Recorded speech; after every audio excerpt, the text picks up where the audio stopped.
Hi hello வணக்கம் and welcome to cook with Cheru. வாரம் வந்து நம்ம சூப்பரா சம்ம டிஷ்ஷஸ் சமைச்சிட்டு இருக்கோம். அந்த வகையில இந்த வாரம் என்ன டிஷ் சமைக்க போறோம்? வந்து இன்னைக்கும் ஒரு ஃபியூஷன் டிஷ். இன்னைக்கு வந்து எப்போதான் ஃபியூஷன் ஆகி போயிட்டு இருக்கமேக்கா. ஃபியூஷன் ஆனா ஒரு டேஸ்டியான ஃபியூஷன் இது. இதோட பட்டர் சிக்கன் அப்புறம் லசானியா. பட்டர் சிக்கன் லசானியா அதான் பண்ண போறோம் இன்னைக்கு. பட்டர் சிக்கன் லசானியா எப்படிலாம் வந்து புது புது டிஷ்ஷஸ்லாம் கொண்டு வராங்க பாருங்க.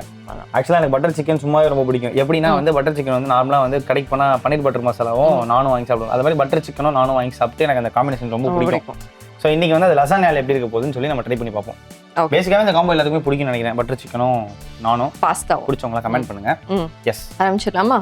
எஸ். ஸோ நம்ம வந்து போன்லெஸ் சிக்கன் பிரஸ்ட் எடுத்துருக்கோம். அது வந்து கியூபாக சாப் பண்ண போகிறோம். ஸோ இதோட மேரினேஷனுக்குள்ள இன்க்ரீடியன்ஸ் ஆட் பண்ணிடலாம். இஞ்சி பூண்டு paste, turmeric powder, chilli powder, garam masala, அப்புறம் இதில் வந்து கர்ட் போட்டு மிக்ஸ் பண்ண போகிறோம். உப்பு போட்டுடலாமா? கொஞ்சம் மிக்ஸ் பண்ணிடலாம்.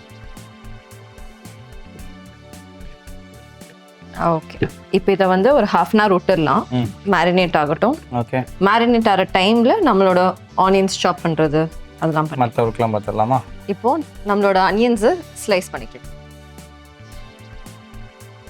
நம்மளோட சிக்கன் ஃப்ரை பண்ணி எடுத்துடலாம். பேனில் பட்டரும் கீயும் ஆட் பண்ண போகிறோம். நம்ம 2-3 ஸ்பூன்ஸ் போட்டுருங்க. கீ கொஞ்சோண்டு போதுமா? ஓகேவா? ஸோ இது நல்லா ஹீட் ஆனோடனே சிக்கன் ஃபுல்லாக அதில் ஃப்ரை பண்ணிடலாம். ஆக்சுவலாக இப்போ வீட்டில் 65 பண்ணுறோம்ல. ஆமாம், 65 பண்ணுறப்போ வந்து இதே மசாலாஸ் போட்டு அப்படியே ஃப்ரை பண்ணி எடுத்துடலாம். ஃப்ரை பண்ணி எடுத்துடலாம். கொஞ்சம் கார்ன்ஃப்ளவர் அதெல்லாம் போட்டு ஃப்ரை பண்ணி. கார்ன்ஃப்ளவர் எல்லாம் அரிசி மாவு சொன்ன மாதிரி இன்னும் கொஞ்சம் ஸ்பைஸியாக வேணும்னா இன்னும் கொஞ்சம் காஷ்மீரி சில்லி பவுடர் அதெல்லாம் போடலாம். ஆக்சுவலாக எனக்கு தெரிஞ்சு மசாலாஸ் கம்மியாக ஆட் பண்ணுறப்ப இன்னும் நல்லா இருக்கு. ஃப்ளேவர் நல்லா. இதில் எந்த மசாலாவுமே கிடையாது. லிட்டரலாக வந்து 3 மசாலா, 3 தான். கரம் மசாலா, மஞ்சள் பொடி, அப்புறம் சில்லி பவுடர், சால்ட், இது மட்டும் தான் போட்டோம். ஆனால் செம்ம ஃப்ளேவர்ஃபுல்லாக இருக்குது. சிக்கன் வந்து ஃப்ரை பண்ணி எடுத்தாச்சு. இது வெறுமனே இப்படியே சாப்பிடலாம் ஆக்சுவலாக. ஆனால் இன்னைக்கு புது டிஷ் அன்லாக் பண்ணிக்கிறதுனால நாங்கள் அதை ஃபுல்லாக ப்ராசஸ் பண்ணோம். அண்ட் இதே பேனில் 1 ஸ்பூன் கீ ஆட் பண்ணிக்கலாம். 1 ஸ்பூன் கீ, பட்டர் 1 ஸ்பூன் போட்டுக்கலாம். ஓகே, இதில் வந்து ஃபஸ்ட்டு வந்து நம்மளோட ஸ்பைசஸ்லாம் ஃப்ரை பண்ணி எடுத்துக்கலாம். பட்டை, கிராம்பு, பே லீஃப், பட்டை, ஸ்டார் அனீஸ், அப்புறம் பே லீஃப், அப்புறம் இதில் ஆனியன்ஸ் ஆட் பண்ணிக்கலாம். ஓகே, ஜிஞ்சர் கார்லிக் பேஸ்ட் கொஞ்சம் போடும். ஸோ இதே பேனில் அந்த அதோட ஃப்ளேவர் எல்லாமே இருக்கும்ல. ஸோ நம்ம இதுலேயே இதை குக் பண்ணிக்கலாம். நல்லா சாஃப்டாகி ப்ரௌன் ஆகணும், அது வரைக்கும் ஃப்ரை பண்ணணும். கொஞ்சோண்டு சால்ட் போட்டுக்கலாமா? நம்ம சேனல் பார்க்குற எல்லாத்தையுமே தெரியும், நம்ம எப்பயுமே சீ சால்ட் தான் யூஸ் பண்ணுவோம். செம்ம ஸ்மெல்லுக்கு அப்பா. தண்ணி லேஸாக ஆட் பண்ணிக்கலாம். லைட்டாக வாட்டர், லைட்டாக கேரமலைஸ் ஆகிறதுக்கு ஹெல்ப் பண்ணுறது. ஸோ இந்த மிக்சரை வந்து நம்ம அரைக்க போகிறோம். ஸோ அதனால் எவ்வளோ குக் பண்ணுறோமோ அவ்வளோ ஃப்ளேவர் இன்க்ரீஸ் ஆகும். எப்படி சிக்கன் எவ்வளோ நேரம் மேரினேட் பண்ண விட்டா டேஸ்ட் கிடைக்குமோ அதே மாதிரி இதுமாதிரி எவ்வளோ குக் பண்ணுறோமோ அவ்வளோ நல்ல டேஸ்ட் கிடைக்கும். ஆக்சுவலாக இதில் இன்னொரு மேட்ரு வேறு இருக்குது. டயட்டில் இருக்கிறவங்க எல்லாமே வந்து என்ன பண்ணலாம்னா, இந்த சிக்கனை இப்படி ப்ராசஸ் பண்ணோம்ல, அதாவது வந்து வெறுமனே மேரினேட் பண்ணி அதை பட்டரில் போட்டு ஃப்ரை பண்ணோம்ல, அப்படியே சும்மா வெஜிடபிள்ஸ் வச்சு நீங்கள் ஒரு சப்பாத்திக்குள்ள ரோல் பண்ணி சாப்பிட்டீங்கன்னா பட்டர் சிக்கன் ரோல் அவ்வளோதான். அவ்வளோ இங்கிட்டு ஒன்று வச்சுக்கோ, இங்கிட்டு ஒன்று வச்சுக்கோ. அது ஒரு மின்ட் சாஸோட சாப்பிட்டோம்னா அவ்வளோதான். ஐயோ, மின்ட் சட்னியோட மின்ட் சாஸோடலாம் சாப்பிட்டோம்னா நம்ம வந்து இப்படி மேலே போய் சொர்க்கத்தை பார்த்துட்டு வரலாம். இன்னொரு பெரிய முக்கியமான விஷயம் என்னன்னா, நீங்கள் இதை மேரினேட் பண்ணி ஃப்ரீசரில் கூட ஃப்ரீஸ் பண்ணி வச்சுக்கலாம். ஒரு 1 வீக்குக்கு தேவையான மீல் ப்ரெப்பை வந்து ஒரு 2 kg 3 kg சிக்கன் வாங்கிட்டு நீங்கள் இந்த மாதிரி ப்ரெப் பண்ணி வச்சிட்டிங்கன்னா டெய்லி எடுத்து குக் பண்ணி சாப்பிட்டா மட்டும் போதும். என்ன உட ஆரம்பிக்குதுல்ல, என்ன விட்டோம் கிளாஸ் மாதிரி மாறுது அந்த. ஆமாம், ஆனியன்ஸ். இப்போ ஸ்பைசஸ் ஆட் பண்ணிக்கலாம். மஞ்சத்தூள், சில்லி பவுடர், கரம் மசாலா கொஞ்சம் நிறையாவே போடும். ஸோ இந்த மிக்சரில் நம்ம வந்து தக்காளி பேஸ்ட் இல்லாட்டி டொமேட்டோ பியூரி ஆட் பண்ணலாம். ஆக்சுவலாக வீட்டில் வந்து இந்த டொமேட்டோ பண்ணணும்னா டொமேட்டோஸை வெறுமனா நல்லா ஆயில் போட்டு ஃப்ரை பண்ணிட்டு, இல்லை வாட்டரில் போட்டு பாயில் பண்ணிட்டு, ஸ்கின் மட்டும் ரிமூவ் பண்ணிட்டு பேஸ்ட் மாதிரி அரைச்சு எடுத்தாலே போதும். அரைச்சு எடுத்தா ஒரு லிக்விட் மாதிரி இருக்கும், அது ஸ்டவ்ல போட்டு திக் ஆகும். அதுதான் அந்த மாதிரி. அப்படி திக்காச்சுன்னா இந்த மாதிரி ஆகும், இப்படி திக்காகும்.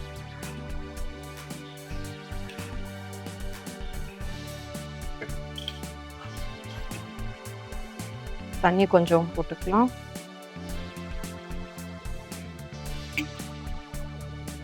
இது வந்து நம்ம தக்காளி அரைச்சு ஆட் பண்ணோம்னா வாட்டர் ஆட் பண்ணணும்னு அவசியம் இல்லை, அது ஆல்ரெடி லிக்விடியா இருக்கும். டொமேட்டோ பேஸ்ட் போட்டதுனால நம்ம இதை இது ஒரு கொதி வந்ததுக்கு அப்புறமா ஸ்லோல ஒரு 5 minutes இருக்கட்டும். எல்லாம் அந்த ஸ்மெல், ரா ஸ்மெல் எல்லாமே போனதுக்கு அப்புறமா கூல் டவுன் பண்ணி இதை அரைக்கணும். இதுக்கப்புறம் தான் அரைக்கவே போறாங்க. தக்காளி உள்ள ரா ஸ்மெல் போற வரைக்கும் நம்ம ஸ்லோ ஃப்ளேம்ல வச்சு மிக்ஸ் பண்ணிட்டே இருந்துட்டோம். இப்போ நம்ம வந்து கொஞ்சம் cashews ஆட் பண்ணிக்கலாம். அண்ட் தென் ஃப்ரெஷ் க்ரீம் போட்டுடலாம். ஸோ நம்ம வந்து ஸ்லோ ஃப்ளேமில் கேஷ்யூவும் ஃப்ரெஷ் க்ரீமும் ஆட் பண்ணியிருக்கோம். அது நல்லா மிக்ஸ் பண்ணிட்டு ஒரு 2 minutes ஸ்லோ ஃப்ளேமில் வச்சுட்டு எடுத்துடலாம். இது வந்து இந்த மிக்சர் வந்து நம்ம கூல் டவுன் பண்ணி ஒரு திக் பேஸ்ட் மாதிரி அரைக்கப்போம். ஸோ இந்த மிக்சர் கூல் ஆகிற டைமில் நம்மளோட பாஸ்தா குக் பண்ணி எடுத்துடலாமா? ஸோ நம்மளோட கிரேவி வந்து கூல் டவுன் ஆகிட்டு இருக்கு. இன்னொரு பேனில் தண்ணி ஊற்றி சால்ட் போட்டு பாயில் பண்ண விட்டுடலாம் பாஸ்தா ஷீட்ஸ்க்காக. And then 1 spoon oil add போட்டாம. ஆமாம். ஸோ நம்மளோட சால்ட், சீ சால்ட். ஸோ இதில் வந்து தண்ணி டேஸ்ட் பண்ண போது உப்பாக இருக்கணும், நல்லா அப்படிதான் இருக்கணும். ஸோ உப்பு தாராளமாக போடுங்க. அண்ட் தென் ஆயில் ஒரு ஸ்பூன் போட்டுக்கலாம். ஸோ வாட்டர் நல்லா பாயில் ஆயிடுச்சு. அப்படியே ஒன்று அரைக்கலாமா? ஒரு 5 பண்ணலாம். 3 4 5.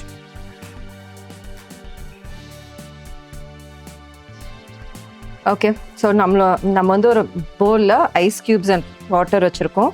பாஸ்தா ஆக ஆக எடுத்துட்டு போட்டுட்டு இந்த பவுல், இல்லாட்டி அது ஸ்டிக் ஆகிருக்கும். ஓகே.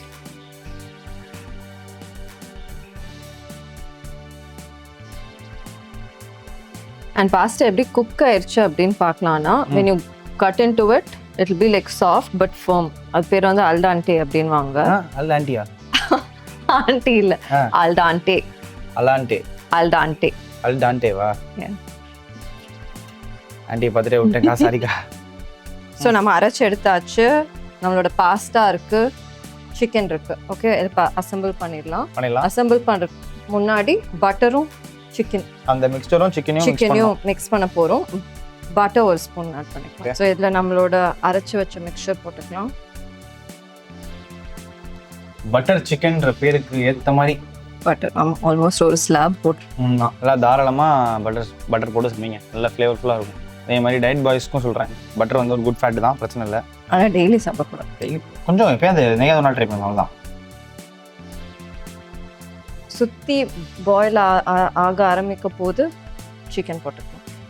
செஞ்சு வச்ச சிக்கன்ஸ் எல்லாம் ஆஹா செம்மையாக இருக்கலாம், செம்மையாக நல்லா கலர்ஃபுல்லாக. இப்போ மட்டும் ஒரு சப்பாத்தி இருந்துச்சுன்னா அப்படியே இந்த சட்டிக்குள்ளே சப்பாத்தியை போட்டு நக்கிக்க வேண்டியதான் வச்சுப்போம். ஸோ நம்ம இந்த மிக்சரில் ஆஃப் பண்ணுறதுக்கு முன்னாடி கசூரி மேத்தி போட்டுடலாம்.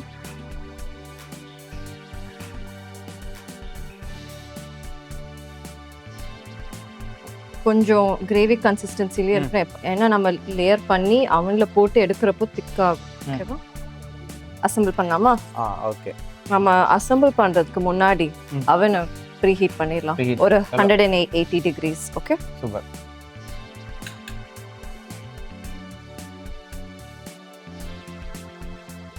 தென் நம்மளோட லசானியா ஷீட்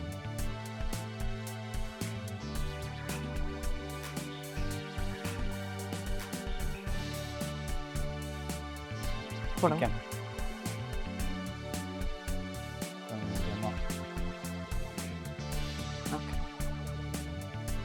கொஞ்சோண்டு க்ரீம் போட்டுக்கலாம்.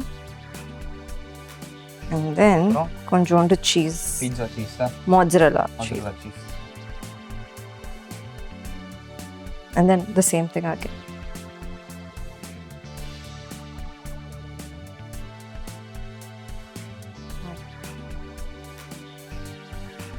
ஸோ அது ரிப்பீட் பண்ணி ஒரு 3 to 4 லேயர்ஸ் பண்ண போகிறோமா? ஆமாம்.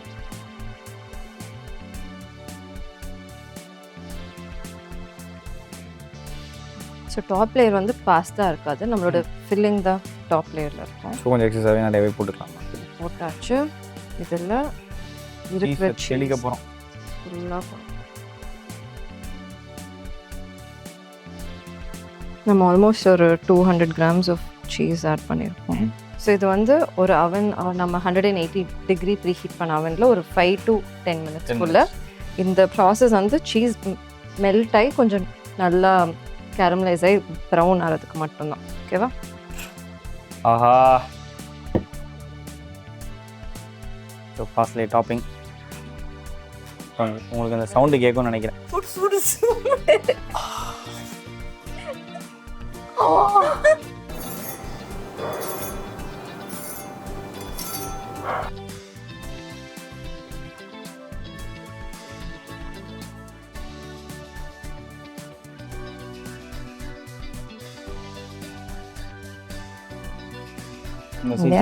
அப்படியே எடுத்துரும்.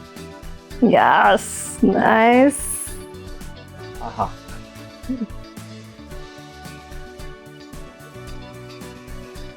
பட்டாசா இருக்க போகுது நினைக்கிறேன். ஆக்சுவலாக ஸ்மெல்லு செம்மையாக இருக்கு. டேஸ்ட் பண்ணிடலாமாக்கா? எஸ். அந்த chicken cheese lasagna sheet. Away, cheers. Yes. ஆஹா. அதுவும் சூடாக சாப்பிட்றப்போ அந்த சீஸோட ஃப்ளேவரு, இந்த லசானியா ஷீட்டு, பட்டர் சிக்கன் எல்லாமே சேர்ந்து மிக்ஸ்டோட ஃபியூஷனாக செம்மையாக இருக்குது. அவ்வளோதான். இங்கே பாருங்க, நல்ல ஒரு சீஸ் புல், லசானியா ஷீட்டு, அப்புறம் பட்டர் சிக்கன் எல்லாமே சேர்ந்து செம்மையாக இருக்குது. அண்ட் அந்த ஷீட்டும் அந்த பட்டர் சிக்கன் ஃபுல்லாக அப்சார்ப் ஆயிருக்கு. ஆமாம்மா, நல்லா அந்த லசானியா ஷீட்டில் வந்து பட்டர் சிக்கனோட ஃப்ளேவர் எல்லாமே நல்லா இறங்கி அது நல்லா ஊறிடுச்சு அந்த ஷீட்டில். ஆக்சுவலாக அந்த மாதிரி இருக்குது. இது வந்து ஆக்சுவலாக வார்த்தையாக சொன்னால் புரியாது. நீங்களும் வீட்டில் ட்ரை பண்ணி பார்த்துட்டு எப்படி இருந்துச்சுன்றதை கமெண்ட்டில் சொல்லுங்கள். ஸோ இதே மாதிரி செம்ம இன்ட்ரெஸ்டிங்கான எபிசோட்ஸ் வந்து அடுத்தடுத்து வரப்போகுது. நாங்களும் டேஸ்டிங் அப்படியே சாப்பிட்டுட்டு நாங்கள் என்ஜாய் பண்ண போகிறோம். அது வரைக்கும் மறக்காமல் பாருங்க, cook with Cheru only on MM Kitchen.